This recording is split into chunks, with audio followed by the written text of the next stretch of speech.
اعوذ باللہ من الشیطان الرجیم بسم اللہ الرحمن الرحیم۔ تمام تر تعریفیں اس اللہ کے لیے ہیں جو رب العالمین ہے، جو عزت اور ذلت کا مالک ہے، جو قوموں کو عزت دیتا ہے اور جب چاہے ذلیل کر دیتا ہے۔ درود و سلام ہو سید الانبیاء حضرت محمد مصطفیٰ صلی اللہ علیہ وآلہ وسلم پر، ان کی آل پر اور ان کے اصحاب پر جنہوں نے انسانیت و ہدایت، عدل اور امن کا پیغام دیا۔ سامعین مکرم، انسانی تاریخ میں طاقت کے کھیل کے کئی رنگ ہیں۔ کبھی یہ جنگ کے میدان میں لڑی گئی، کبھی معاشیت کے اعداد و شمار میں، اور کبھی افکار و نظریات کے نقاب میں۔ آج ہم ایک ایسے فلسفے پر بات کریں گے جو بظاہر آزادی اور جمہوریت کا لبادہ اوڑھے ہوئے ہے، مگر در حقیقت ایک گہری حکمت عملی ہے، ایک ایسا جال جسے صہیونی ذہن نے صدیوں سے بنا اور دنیا کے بڑے بڑے معاشروں کو اس میں الجھایا۔ آج کی نشست میں ہم سمجھیں گے کہ کیسے آزاد خیالی اور جمہوریت کا استعمال غیر یہودی معاشروں کو کمزور کرنے کے لیے استعمال کیا گیا، اور دوسری طرف اندھی اتحاد کے اصول پر کھڑا اکثری نظام دنیا کو زیر کرنے میں کامیاب رہا۔ اور پھر ہم دیکھیں گے کہ پاکستان کا اکثری ادارہ جو بظاہر مغربی طرز پر بنا مگر اسلامی اصولوں پر عمل پیرا ہو کر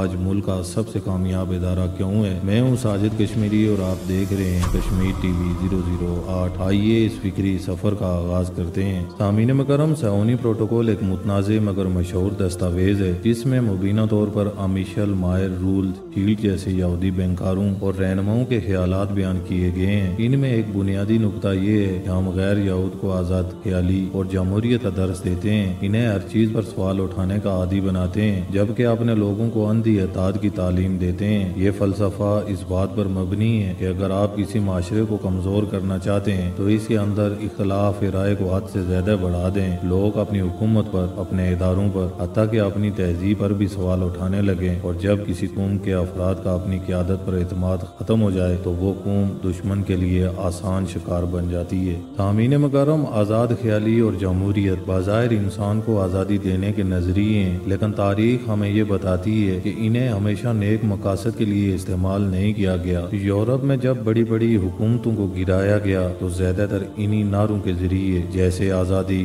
برابری، بھائی چارہ، یہ نعرے فرانسیسی انقلاب سے لے کر مشرق وسطیٰ تک پھیلائے گئے۔ لیکن حیرت انگیز بات یہ ہے کہ یہ تحریکیں اکثر باہر سے منظم کی جاتی تھی، اور مقصد صرف یہ نہیں ہوتا تھا کہ عوام کو حق ملے، بلکہ یہ بھی کہ پرانی قوتیں ٹوٹ جائیں اور نئی قوتیں جو زیادہ تر مغرب کے تابع ہوں ان کی جگہ لے لیں۔ سامعین کرام، جب ہم فوج کی بات کرتے ہیں تو ایک چیز واضح نظر آتی ہے، اور وہ چیز ہے ڈسپلن۔ مغرب نے اپنی فوج کو ایک اصول پر بنایا، حکم ماننا، چاہے آپ کو اس سے اتفاق ہو یا نہ ہو۔ یہی اصول ہے جس نے ان کی افواج کو دنیا کی سب سے منظم اور مؤثر قوت بنایا۔ امریکہ، برطانیہ، فرانس، ان سب کی افواج میں اندھی اتحاد کا کلچر ہے۔ سپاہی حکم پر لڑتے ہیں، حکم پر جان دیتے ہیں اور حکم پر جان لیتے ہیں۔ یہی نظم و ضبط ان ممالک کو عالمی طاقت بنانے میں سب سے بڑا ہتھیار رہا ہے۔ سامعین کرام، پاکستان کی فوج بھی ابتدا میں مغربی طرز کے اصولوں پر بنی، لیکن وقت کے ساتھ ساتھ اس میں ایک ایسی چیز شامل ہو گئی جو مغرب کی فوج میں نہیں، اور وہ چیز تھی اسلامی نظریہ۔ یہ نظریہ فوجی ڈسپلن کو ایک روحانی مقصد سے جوڑتا ہے۔ پاکستان کا سپاہی نہ صرف اپنے کمانڈر کا حکم مانتا ہے بلکہ یہ سمجھتا ہے کہ اس کا یہ عمل اللہ کی راہ میں جہاد ہے۔ یہی وجہ ہے کہ پاکستان کی فوج آج بھی ملک کا سب سے کامیاب ادارہ سمجھی جاتی ہے۔ یہ ادارہ بھی اندھی اتحاد پر چلتا ہے، لیکن یہ اتحاد کسی اندھے سیاسی نظام کے لیے نہیں ہے بلکہ یہ ایک نظریے اور مقصد کے لیے ہے۔ اسلام میں اتحاد ایک بنیادی اصول ہے، مگر یہ اندھی اتحاد اس معنی میں نہیں کہ باطل کا ساتھ دیا جائے، بلکہ جو کام اللہ اور رسول کے حکم کے خلاف ہو اس میں کسی قسم کی اطاعت نہیں۔ سامعین کرام، اس کے باوجود نظم و ضبط اور امیر کی بات ماننا معاشرے کو مضبوط کرتا ہے۔ حضرت عمر بن خطاب رضی اللہ تعالیٰ عنہ نے فرمایا، جب تمہارا حکم تمہیں عدل پر چلائے تو اس کی اطاعت کرو، چاہے وہ تم پر سختی کرے۔ سامعین مکرم، اس پوری بحث سے ہمیں دو بڑے سبق ملتے ہیں۔ آزاد خیالی اور جمہوریت اچھی چیزیں ہیں، لیکن اگر یہ بے قابو ہو جائیں اور ہر شخص صرف سوال کرنے پر اصرار کرے بغیر کسی مقصد اور ذمہ داری کے تو یہ قوم کو تباہ کر دیتی ہیں۔ سامعین مکرم، اندھی اتحاد بھی خطرناک ہو سکتی ہے اگر غلط مقصد کے لیے ہو، لیکن اگر مقصد واضح ہو اور وہ مقصد حق اور انصاف پر مبنی ہو تو یہی اتحاد ایک قوم کو ناقابل شکست بنا دیتی ہیں۔ آزادی ایک نعمت ہے، مگر ہر جگہ اور ہر حال میں آزاد خیالی فائدہ مند نہیں ہوتی۔ بعض مقامات پر، خصوصاً جب کوئی قوم اپنے وجود کی جنگ لڑ رہی ہو، تو نظم و ضبط اور قیادت کے سامنے یکجہتی اس کی بقا کا راز ہوتی ہے۔ سامعین، صہیونی حکمت عملی نے اس نقطے کو سمجھ کر دنیا کو دو مختلف پیغامات دیے ہیں۔ اپنے لیے ڈسپلن اور اطاعت اور دوسروں کے لیے آزادی اور اختلاف کی ترغیب۔ ہمیں باحثیت مسلمان اس فرق کو سمجھنا ہوگا تاکہ ہم اپنے نظام کو کمزور کرنے والی سازشوں کا شکار نہ ہوں۔